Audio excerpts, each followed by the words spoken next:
السلام علیکم اور very good morning, welcome to new Pakistan. میں ہوں آپ کے ساتھ انوار خاور۔ ناظرین، پروگرام کے آغاز میں آج ہم بات کرنے جا رہے ہیں واٹس ایپ کے ایک فیچر کے حوالے سے جو کچھ ہی عرصے میں ہم دیکھیں گے کہ ایک نئے فیچر کے طور پر واٹس ایپ میں ایڈ کر دیا جائے گا، اور اس فیچر کے مطابق آپ کو بتاتے چلیں کہ آپ واٹس ایپ کو فون نمبر شیئر کیے بغیر بھی استعمال کر سکیں گے۔ واقعی بیشتر افراد واٹس ایپ میں ایسے بھی ہیں جنہوں نے جو لوگوں کے ساتھ اپنے فون نمبر کو شیئر نہیں کرنا چاہتے ہیں، اس میں ہچکچاہٹ بھی محسوس کرتے ہیں کیونکہ ان کے پھر نمبرز کو اشتہارات سمیت مختلف مقاصد کے لیے بھی ان کی اجازت کے بغیر استعمال کیا جا سکتا ہے۔ تو صارفین کی یہ جو پریشانی تھی اس کو مد نظر رکھتے ہوئے واٹس ایپ کی جانب سے ایک ایسا فیچر بھی متعارف کروایا جا رہا ہے جس میں فون نمبر کی بجائے یوزر نیم کو استعمال آپ کریں گے، اور پھر یہ سہولت آپ کو فراہم کر دی جائے گی۔ جب کوئی صارف اپنا یوزر نیم تیار کر لے گا تو اس کا فون نمبر دیگر افراد کی نظروں سے اوجھل ہو جائے گا، جس سے صارفین کی جو سیکیورٹی ہے وہ زیادہ مضبوط ہو جائے گی۔ ابھی اس فیچر کی آزمائش جو ہے وہ واٹس ایپ ویب کے بیٹا ورژن میں کی جا رہی ہے۔ جب اسے مکمل طور پر متعارف کروایا جائے گا تو پھر یہ فیچر واٹس ایپ چیٹ کو مکمل طور پر بدل دے گا، اور اس فیچر سے ہر صارف اپنا ایک یوزر نیم تیار کر کے اسے اپنے دوستوں، گھر والوں اور اس کے جو کانٹیکٹس کے ساتھ لوگ ہیں رابطے میں استعمال کر سکے گا۔ اس رپورٹ میں یہ بھی بتایا گیا ہے کہ صارفین اپنے یوزر نیم تبدیل بھی کر سکیں گے، جس سے انہیں پروفائل پر زیادہ کنٹرول بھی مل سکے گا۔ یہ فیچر ابھی بیٹا ورژن میں متعارف کروایا گیا، تو ابھی یہ کہنا مشکل ہے کہ یہ کب تک صارفین کے لیے بھی دستیاب ہوگا۔ اس حوالے سے آپ کو مزید بھی اپڈیٹ کرتے رہیں گے۔ ابھی شامل کرتے ہیں ٹاپ سٹوریز۔ مینٹل کیوس کیا ہے؟ افراتفری والے ذہن سے نمٹنے کا طریقہ سیکھیں۔ ورلڈ افیئرز اور سپورٹس پر ویڈیوز بنانے والا 10 سالہ پاکستانی بچہ خدمت خلق کے لیے علیم ڈار اپنی فاؤنڈیشن کے کاموں میں مصروف، اور آپ کی ملاقات کرائیں گے تخلیقی صلاحیت سے اپنی الگ پہچان بنانے والی ویژول آرٹسٹ لڑکی کی۔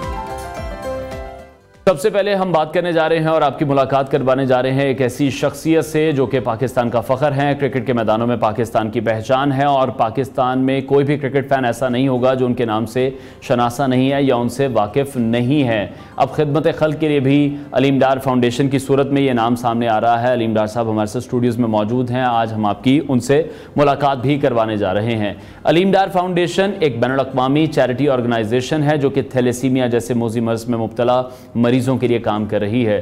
تھیلیسیمیا ایک موروثی بیماری ہے، یعنی یہ والدین کی جنیاتی خرابی کے باعث اولاد کو منتقل ہوتی ہے، اور اس بیماری کی وجہ سے مریض کے جسم میں خون بھی کم بنتا ہے۔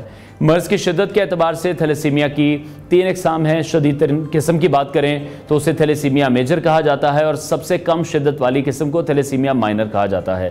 درمیانی شدت والی جو قسم ہے اسے تھیلیسیمیا انٹرمیڈیٹ کہا جاتا ہے۔ علیم ڈار فاؤنڈیشن پر مزید بات کرنے کے لیے ہمارے ساتھ اسٹوڈیوز میں علیم ڈار صاحب خود موجود ہیں۔ سر، بہت شکریہ آپ کے وقت کے لیے۔ علیم ڈار فاؤنڈیشن ایک بین الاقوامی چیریٹی آرگنائزیشن ہے، اس میں آپ کے علاوہ کون کون سی شخصیات شامل ہیں؟ کب اس کا آغاز کیا اور امپائرنگ سے اس طرف کیسے آنا ہوا؟ بسم اللہ الرحمن الرحیم۔ بہت شکریہ انوار صاحب۔ اور میں ان بچوں کے ساتھ، تھیلیسیمیا کے بچوں کے ساتھ تقریباً 7 سال سے انوالو ہوں۔ ٹھیک ہے۔ ان بچوں کے لیے بلڈ اکٹھا کرنا تو اللہ کا شکر ہے کہ بلڈ ہم جو اکٹھا کرتے ہیں یہ ایزی نہیں ہے لوگوں کے لیے، لیکن ہمیں لوگ بلڈ دیتے ہیں۔ تو 7 سال سے میں ان بچوں کے ساتھ انوالو ہوں، بلڈ اکٹھا کیا اور مختلف جو آرگنائزیشن ہے ان کو ہم نے دیا۔ تو پھر میرے ایک دوست تھے محمود بادشاہ جو اس دنیا میں نہیں رہے، تو انہوں نے کہا کیوں نہ ہم اپنی فاؤنڈیشن بنائیں، اور جس کا ہمارا جو مین مقصد ہے اس مرض کو ختم کرنا ہے۔ تو ہم آلریڈی اپلائی بھی کر چکے ہیں، ہم گورنمنٹ آف پاکستان کو ریکویسٹ کر چکے ہیں کہ اس مرض کو ختم کرنا ضروری ہے رادر دین ہم ان بچوں کو ٹریٹ کریں۔ تو ہمارے ساتھ ماشاءاللہ بڑی شخصیات ہمارے ساتھ ہیں، اس میں جہانگیر خان جو اسکواش کے پلیئر ہیں، اور بابر اعظم ہیں، رضوان ہیں، فخر ہیں، اور حارث ہیں، اور نسیم شاہ ہیں۔ ان کے ذریعے ہم اویئرنیس کے پروگرام بھی کر رہے ہیں تاکہ لوگوں کو پتہ چلے کہ یہ بیماری ہے کیا۔ ٹھیک ہے۔ اچھا، تھیلیسیمیا سے جو متاثرہ بچے ہیں انہیں تو بار بار خون کی ضرورت پڑتی ہے، اور پھر اتنی زیادہ کوانٹٹی میں خون اکٹھا کرنا بھی بہت مشکل کام ہے، کیونکہ یہاں پر لوگوں کو ہمیں اویئرنیس بھی نہیں ہے کہ ہر 3 مہینے بعد ہمیں بلڈ دینے سے کوئی پرابلم نہیں ہوتی۔ بالکل جی، میں سمجھتا ہوں یہ میڈیکلی بھی بہت اچھا ہے کہ آپ 3 ماہ کے بعد آپ کو جو ریڈ سیل ہیں وہ مر جاتے ہیں، اس کے بعد نئے سیل بنتے ہیں، تو میڈیکلی یہ اچھا ہے کہ آپ ہر 3 ماہ کے بعد آپ بلڈ دیں۔ تو اللہ کا شکر جی، ہمارے پاس جو ہمارے MOU سائن ہوئے ہیں یونیورسٹی کے ساتھ بھی ہیں، آرم فورسز کے ساتھ بھی ہیں، پولیس کے ساتھ بھی ہیں، اور دوسری جو ہیں فیکٹری کے لوگ بھی ہمیں بلڈ دیتے ہیں۔ اور بلڈ لینا کوئی آسان کام نہیں ہے، بہت مشکل کام ہے، اور میں سمجھتا ہوں کہ لوگ ہمیں دیتے ہیں بلڈ، اور جو کہ کچھ بچوں کو 15 دن کے بعد بلڈ لگتا ہے, کچھ کو 1 مہینے کے بعد. تو یہ جس طرح ہمیں پانی اور خوراک کی اشد ضرورت ہوتی ہے, اسی طرح بچوں کو بلڈ کی ضرورت ہوتی ہے, خون کی ضرورت ہے. اچھا, بلڈ کے ساتھ ساتھ ہماری بریک میں بھی کافی ڈسکشن ہوئی تھی اس حوالے سے کہ بلڈ کے ساتھ ساتھ ہمیں فنڈز بھی ریکوائرڈ ہوتے ہیں. کچھ لوگوں کو لگتا ہے کہ صرف بلڈ دے دیا دس از انف, کچھ کو لگتا ہے کہ صرف فنڈز ہی انہیں ریز کر کے دینے ہیں تو وہ انف. تو یہ دونوں چیزیں کتنی امپورٹنٹ ہے, یہ بھی میں چاہوں گا کہ آپ اس پر ضرور روشنی ڈالیں. بالکل جی, بڑا اچھا آپ کا کوشچن ہے یہ والا. اور میں سمجھتا ہوں کچھ لوگ سمجھتے ہیں خاص کر جو ڈونر ہے صرف بچوں کو بلڈ لگتا ہے. جب بچوں کو بلڈ لگتا ہے جی, اس کے بعد یہ کہ بچے کے جسم میں آئرن کی مقدار بہت زیادہ ہو جاتی ہے, جس میں بچے کی ڈیتھ بھی ہو جاتی ہے. تو ان آئرن کو کنٹرول کرنے کے لیے بڑی ہیوی قسم کی میڈیسن چاہیے ہوتی ہیں. تو وہ بچوں کو ہم فری آف کاسٹ دے رہے ہیں, اللہ کا شکر ہے, اور اسٹارٹ سے دے رہے ہیں. اور جو بڑا پریشر ہوتا ہے یہ کسی بھی فاؤنڈیشن کے لیے بچوں کے لیے فری آف کاسٹ دینا, لیکن اللہ کا شکر ہے جی لوگ ہمیں سپورٹ کر رہے ہیں, اور انشاءاللہ ہم کوشش کریں کہ بچوں کو بہترین سہولیات مہیا کریں. ٹھیک ہے, تو بڑا ایک قلیل عرصہ ہے 7 ماہ کا, اس میں یہ ساری اکمپلشمنٹ یہ کس طرح سے ہوا؟ بالکل جی, جیسے میں نے بتایا کہ میں 7 سال سے بچوں کے لیے بلڈ اکٹھا کر رہا ہوں. اور دیکھیں امپیئرنگ میں یہ سمجھتا ہوں میں نے اپنے ملک کے لیے نام پیدا کیا, اور اللہ کا شکر ہے جو اس میں جب آیا ہوں تو میں سمجھتا ہوں یہ انسانیت کا بہت بڑا کام ہے. اور جو بلڈ دینا یہ جسم کا سب سے بڑا صدقہ ہے. تو اللہ کا شکر ہے جی, اس میں لوگ ہمارے ساتھ ہمیں سپورٹ کر رہے ہیں, اور اللہ کی مدد ہو رہی ہے اس میں جی. ٹھیک ہے, تو علیم ڈار فاؤنڈیشن کی ایمبولینس سروس بھی ہے, وہ بھی میں چاہوں گا کہ آپ ہمیں بتائیں کہ ابھی کن کن شہروں میں دستیاب ہے؟ ابھی جی ہم نے سٹارٹ کیا ہے لاہور میں, اور کیونکہ ہمارا سٹارٹ ہے جی, اور اس میں ہم یہ ہے کہ اللہ کا شکر ہے ہم فری آف کاسٹ جو بھی ہمیں کال کرتے ہیں ہم فری آف کاسٹ ان کو جو ہے ایمبولینس جو سروس مہیا کرتے ہیں. اور اس کے علاوہ یہ ہے کہ کسی کی کوئی ڈیتھ بھی ہے تو ہم فری آف کاسٹ جو ایمبولینس کو مہیا لوگوں کو, تاکہ مشکلات کا سامنا کرنا پڑے. ٹھیک ہے. اچھا, ایک ہمارے ملک میں ایک بہت بڑا المیہ ہے کہ ہمارا جو ٹیسٹ ہوتے ہیں میڈیکل ٹیسٹ ہیں وہ رجحان کم بھی ہے. سیکنڈلی کچھ ٹیسٹ ہیں جو پھر مہنگے بھی بہت زیادہ ہیں, محدود وسائل بھی ہیں لوگوں کے, جس کی وجہ سے وہ ٹیسٹ نہیں کروا سکتے ہیں. ان کے لیے کوئی وے آؤٹ نکالا گیا, ان کی ہیلپ کس طرح سے کر رہے ہیں؟ بالکل جی, اس میں جیسے کہ آپ کو پتا ہے کہ کچھ مطلب کافی لوگ جو ہیں بیچارہ ٹیسٹ نہیں کرا سکتے ہیں, ان کی ڈیتھ ہو جاتی ہیں. تو ہماری کوشش ہوگی کہ کچھ لیبس بھی بنائی جائیں جہاں لوگوں کے لیے کہ بالکل minimum cost free minimum prices پہ, جہاں جو جتنا بھی کاسٹ پرائس ہے اس کے تھوڑا سا زیادہ پیسے کے جو آپ کے ہیں ہر بندہ اس کو افورڈ کر سکے. تو اس ٹیسٹ میں سمجھتا ہوں بڑا ضروری ہے تھیلیسیمیا کا ٹیسٹ, اس میں ہم فری آف کاسٹ ٹیسٹ کرتے ہیں. ٹھیک ہے. اچھا, علیم ڈار فاؤنڈیشن ابھی اور بھی کسی شعبے میں کام کر رہی ہے یا ابھی اسپیسیفکلی صرف تھیلیسیمیا کے مریضوں کو ہی دیکھ رہے ہیں آپ؟ اس میں جی ہمارے جو فیوچر کے پلان جو کہ زیادہ دور نہیں ہے, اس میں آپ کو پتہ جیسے بے روزگاری کافی ہے, اور جو بچے جن کے پاس ڈگریز ہیں اور ان کے پاس جاب نہیں ہے, جیسے بچی ہیں ان کو ہم سلائی کڑھائی کا کام سکھائیں گے, جیسے اور جن بچوں کو الیکٹریشین کا کام سکھائیں گے, پلمبنگ کا سکھائیں گے, تاکہ وہ اپنی فیملی کو سنبھال سکیں. تو انشاءاللہ وہی ہمارے فیوچر کے پلانز ہیں ٹیکنیکل ایجوکیشن کا. ٹھیک ہو گیا. اور اس کے ساتھ ساتھ فنڈ ریزنگ ایک بہت مشکل ٹاسک ہوتا ہے جب بھی آپ کسی بھی ایسی آرگنائزیشن کو سٹارٹ کرتے ہیں. اس ٹاسک کو کس طرح سے لے کے چل رہے ہیں, کس طرح سے فنڈز ریز ہو رہے ہیں؟ جی بالکل, یہ بھی بہت بڑا ٹاسک ہے جی. لوگوں کا ٹرسٹ بہت ضروری ہے کہ آپ کہاں دے رہے ہیں اور کہاں یہ خرچ ہو رہا ہے. اور اللہ کا شکر ہے جی, جن سے میں ریکویسٹ کرتا ہوں مور دین 90% لوگ ٹرسٹ کرتے ہیں اور فنڈز دیتے ہیں. اور یہ ان بچوں کے لیے خرچ ہوتا ہے جو کہ کافی, میں سمجھتا ہوں ایک بچے کے اوپر جو باقی بھی کر رہی ہے فاؤنڈیشن 40 سے 50 ہزار ایک بچے پہ خرچہ آتا ہے ایک مہینے میں, جو کہ میرا خیال فاؤنڈیشن جو ہے افورڈ نہیں کر سکتی. تو اس کے لیے جو ڈونیشن ہے وہ بہت ضروری ہے, وہ بہت زیادہ ضروری ہے. بالکل, نو ڈاؤٹ. اچھا, میں یہ بھی چاہوں گا کہ لاہور میں جس جگہ پر آپ نے سیٹ اپ بنایا ہے اس حوالے سے بھی ہمیں تھوڑا سا بتائیں, کس جگہ پر ہے اور اس جگہ کا انتخاب کیوں کیا گیا؟ اس میں جی کچھ لوگوں نے کہا جی ڈیفینس میں آپ کریں, جیسے آپ کا نام ہے گلبرگ میں کھول لیں تو وہاں آپ کو ڈونیشن زیادہ ملے گی. لیکن میں نے اس کو رد کیا. میں نے اس کو ٹھوکر نیاز بیگ کے اوپر بالکل, جہاں ہر جو یہاں یہ بچے بڑے غریب ہوتے ہیں اور یہ جو رینٹ بھی یہ بھی افورڈ نہیں کر سکتے, اور اللہ کا شکر ہم ان بچوں کو جو رینٹ افورڈ نہیں کر سکتے ان کو رینٹ بھی دیتے ہیں تاکہ وہ آئیں اور بڑا لگیں. دیگر شہروں سے آ رہے ہیں یا ود ان سٹی بھی آ رہے ہیں, ان لوگوں کو بھی آپ یہ فیسیلیٹیٹ جی, جیسے رحیم یار خان سے 2 بچے آتے ہیں, وہ ان کا تقریباً 12,000 کرایہ لگتا ہے جانے کا, تو وہ بھی ہم ان کو پرووائڈ کرتے ہیں. تو ہم نے سینٹر اس جگہ بنایا جہاں بچوں کے لیے پیرنٹس کے لیے آنا ایزی اور وہ ہم بلڈ لگا سکیں. ٹھیک ہے, جہاں پر لاہور میں انٹری ہے اس کے ساتھ ہی آپ نے کہیں اس جگہ کو لیا. ٹھیک ہے. تو دوسری طرف ہم یہ دیکھ رہے ہیں, جیسے میں نے اپنے پروگرام کے شروع میں بھی ڈسکس کیا, کہ والدین کی ہی جنیاتی خرابی کی باعث یہ پھر بچوں کو ان کے یہ ٹرانسفر ہو رہی ہے. یہ مین روٹ ہے, اس کو ختم کرنے کے لیے آپ نے بھی بتایا ہمیں کہ ایک آپ نے اس حوالے سے بھی کوئی پنجاب گورنمنٹ سے بھی اس حوالے سے بات کی جا رہی ہے کہ جو مین کاز ہے اس کو ختم کیا جائے, کسی نہ کسی طرح کمپلسری کیا جائے اس ٹیسٹ کو شادی سے پہلے. بالکل جی, یہ بہت بڑا المیہ ہے کہ جس ہمارے پورے پاکستان میں, سندھ میں, بلوچستان میں, سرحد میں یہ بل پاس ہیں, لیکن پنجاب میں ابھی تک نہیں پاس ہوا, لیکن وہاں امپلیمنٹ نہیں ہو رہا. اصل بات ہے امپلیمنٹیشن کی, کہ آپ اس پہ امپلیمنٹ کرتے ہیں نہیں کرتے. وہ بہت زیادہ ضروری ہے کہ یہ ان والدین کو دیکھیں جو کس کرب سے گزر رہے ہیں, بچے کس کرب سے گزر رہے ہیں. 5 سال کے یا یہ 6 ماہ کے بعد یہ بچے کو پرابلم شروع ہو جاتی ہے.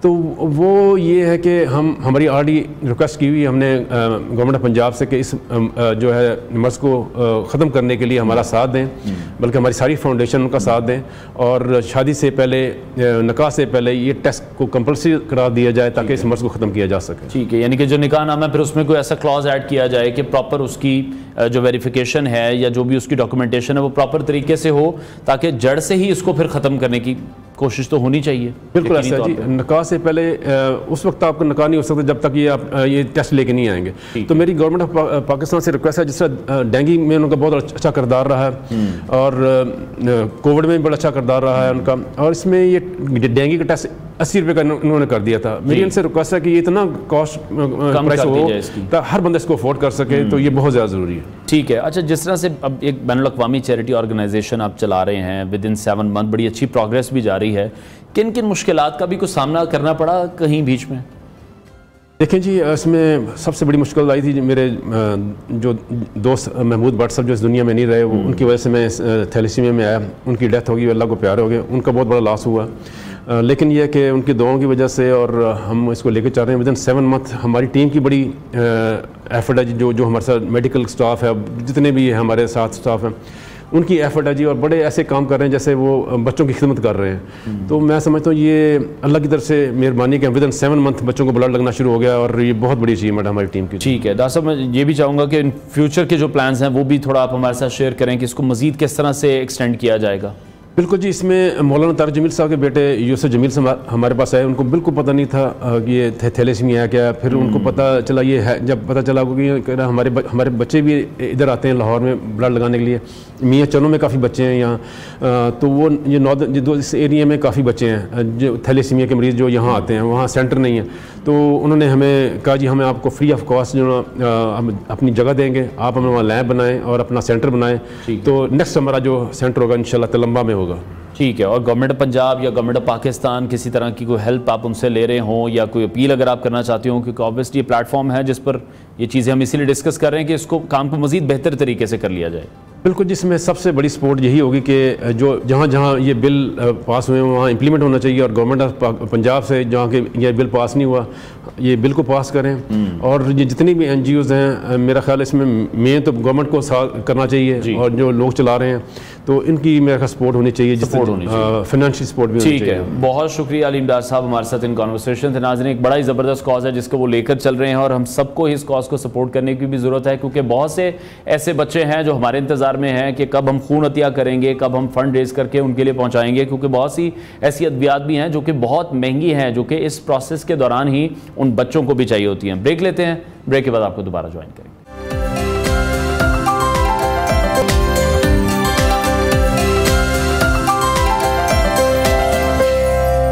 Welcome back to new Pakistan. ناظرین, اس پروگرام کے اس سیگمنٹ میں ہم بات کرنے جا رہے ہیں آپ کی مینٹل ہیلتھ کے حوالے سے. اگر آپ کے پاس کرنے کے لیے بہت سی چیزیں ہیں اور آپ اس چیز پر توجہ دینے میں ناکام ہیں جو واقعی امپورٹنٹ ہے, تو پھر یہ صورتحال تناؤ کا باعث بنتی ہے.